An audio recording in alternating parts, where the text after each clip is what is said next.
જી નમસ્કાર. અમારે આમ એક ખેદ સાથે કહેવું પડે કે અમારા ડાંગ જિલ્લામાં સુબીર માધ્યમિક શાળા છે, એમાં સોહમભાઈ વસાવા અમારા શિક્ષક હતા. શિક્ષણ સહાયક તરીકે લાગ્યા હતા અને માત્ર 6-1 મહિનાની એમને નોકરી કરી અને એમને થોડુંક રોગચાળામાં આવી સપડાઈ ગયા અને એમનું અવસાન થયું હતું. એટલે ખૂબ દુઃખની વાત હતી.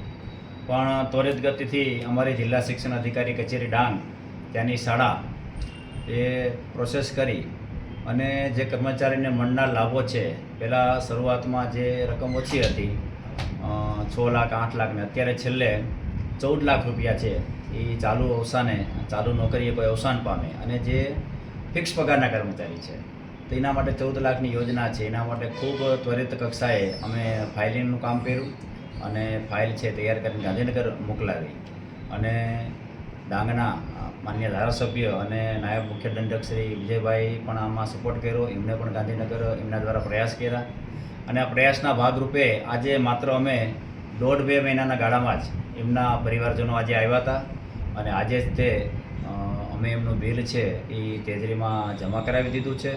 એટલે 2 દિવસમાં એમના ખાતામાં 14 લાખ રૂપિયા છે એ આવી જશે.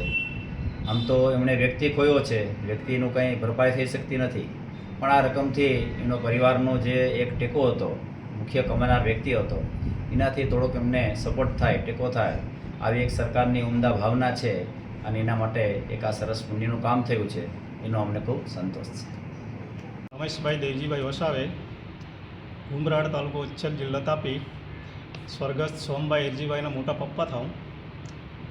આજરોજ જે સ્વર્ગસ્થ સોહમભાઈ એ સુબીર માધ્યમિક શાળામાં નોકરી કરતા હતા અને 6 માસની અંદર એમનું અવસાન થયું અને એમનો જે સહાયના કાગળિયા